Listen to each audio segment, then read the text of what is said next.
നമസ്കാരം. D code 360 മലയാളത്തിന്റെ അടുത്തൊരു എപ്പിസോഡിലേക്ക് സ്വാഗതം. നമ്മളിന്ന് സംസാരിക്കുന്നത് കേരളത്തിലെ മുഖ്യമന്ത്രിയും പ്രതിപക്ഷ നേതാവും തമ്മിൽ നടത്താനിരുന്ന ഒരു സംവാദത്തിനെ പറ്റിയാണ്.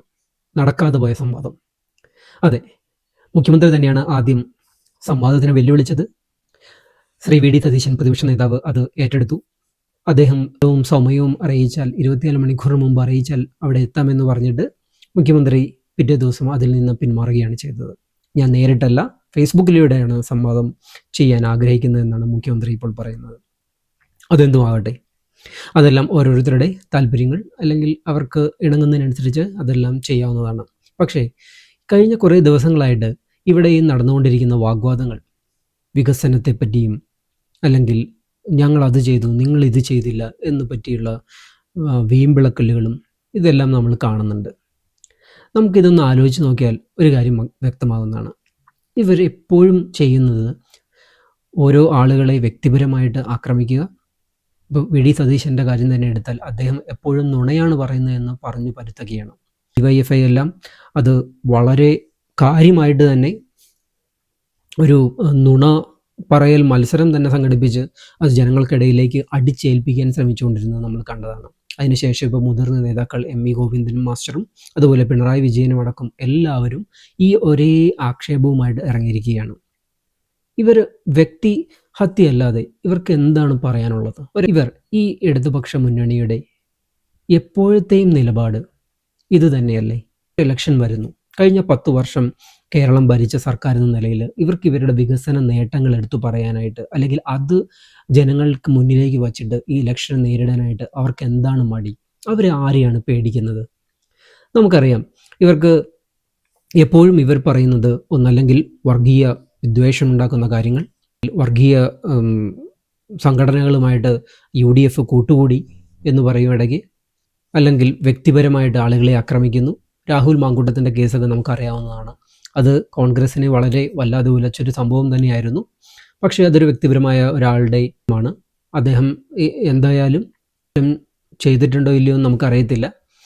ആ കുറ്റം ചെയ്താലും ഇല്ലെങ്കിലും കോൺഗ്രസ് പാർട്ടി വി ഡി സതീശൻ എന്ന് പറഞ്ഞതുപോലെ തന്നെ അവരതിൻ്റെ ബോധ്യത്തിൻ്റെ അടിസ്ഥാനത്തിൽ കോൺഗ്രസ് പാർട്ടിയിൽ നിന്ന് തന്നെ അദ്ദേഹത്തെ പുറത്താക്കുകയാണ് ചെയ്തത്. എന്നിട്ടും ഇപ്പോഴും ഈ ഇലക്ഷൻ സമയത്തും മുഖ്യമന്ത്രി അതെല്ലാം എടുത്ത് ഈ പൊതുജനങ്ങളുടെ മുന്നിലേക്ക് ഇടുന്നത് എന്തിനാണെന്ന് നമുക്ക് എത്ര ആലോചിച്ചാലും മനസ്സിലാവുന്നില്ല. ഇവരെപ്പോഴും ഇത് തന്നെയാണ് ചെയ്യാൻ ശ്രമിക്കുന്നത്. ഇവർക്ക് വികസന നേട്ടങ്ങൾ പങ്കുവയ്ക്കാനോ അത് മുൻനിർത്തി ഒരു സംവാദത്തിനോ ഒന്നും ഇവർ തയ്യാറല്ല. അതുപോലെ തന്നെ വി ഡി സതീശൻ പറയുന്നതെല്ലാം നുണയാണോ എന്നതാണ് അടുത്തൊരു വാദം. വി ഡി സതീശൻ എന്താണ് നുണ മാത്രം പറയാൻ ഇവർക്ക് സാധിക്കുന്നില്ല. എല്ലാവരും പറയുന്നു വി ഡി സതീശൻ പറയുന്നത് നുണയാണ് എന്ന് എല്ലാ ദിവസവും പത്രങ്ങളുടെ മുന്നിൽ, മാധ്യമങ്ങളുടെ മുന്നിൽ വന്ന് നിന്ന് വിളമ്പുകയാണ്. എന്നാൽ ഇന്ന കാര്യമാണ് അദ്ദേഹം നുണ പറഞ്ഞതെന്ന് പറയാൻ ഇവർക്കാർക്കും സാധിക്കുന്നില്ല.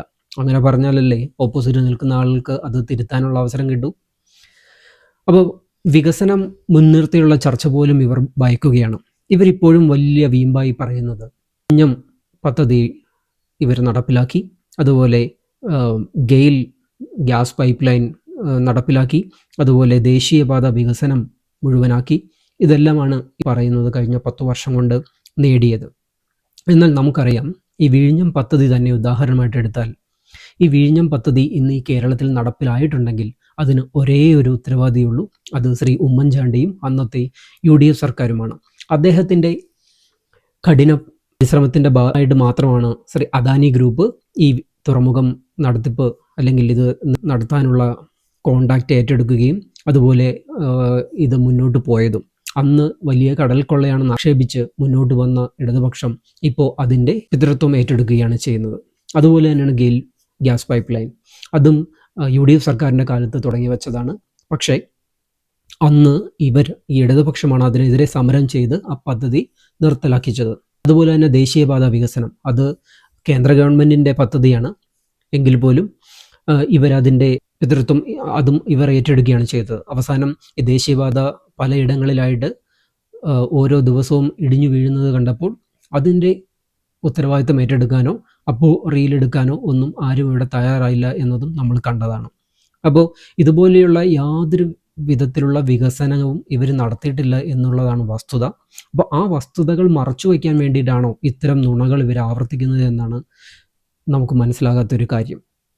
ഇവിടെ വികസനത്തെപ്പറ്റി ഒരു സംവാദത്തിന് പ്രതിപക്ഷ നേതാവ് വിളിച്ചപ്പോൾ എന്തിനാണ് ഭയപ്പെട്ട് ഓടുന്നത് ഈ മുഖ്യമന്ത്രി? അദ്ദേഹത്തിന് നേരിട്ട് വന്ന് ഈ ഒരു സംവാദം നടത്തി ഇവർ ഇത്രമാത്രം വികസനം ചെയ്തിട്ടുണ്ട് എങ്കിൽ ആരെയാണ് ഇവർ പേടിക്കുന്നത്? പ്രതിപക്ഷ നേതാവിനെ പറയുന്നതെല്ലാം നുണയാണെങ്കിൽ ധൈര്യമായിട്ടൊരു സംവാദം നടത്തി അദ്ദേഹത്തെ വെല്ലുവിളിച്ച് അദ്ദേഹത്തെ പരാജയപ്പെടുത്തുകയല്ലേ വേണ്ടത്? പക്ഷേ ഇവർക്ക് ഇതിനൊന്നും സാധിക്കില്ല. ഇവരുടെ കയ്യിൽ വസ്തുതകളോ അതിൻ്റെ തെളിവുകളോ ഒന്നുമില്ല എന്നുള്ളതാണ് യാഥാർത്ഥ്യം. ഇവരുടെ കയ്യിൽ ആകെയുള്ളത് കുറേ പച്ച നുണകൾ മാത്രമാണ്.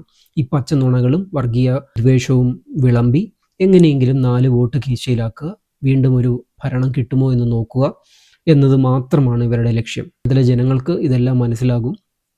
ഏപ്രിൽ 9 തെരഞ്ഞെടുപ്പിന് എന്തു തന്നെയായാലും ഇടതുപക്ഷത്തെ ഈ കേരളത്തിൽ നിന്നുകൂടി നമ്മുടെ ജനങ്ങൾ തൂത്തെറിയുമെന്നതിൽ യാതൊരു സംശയവുമില്ല.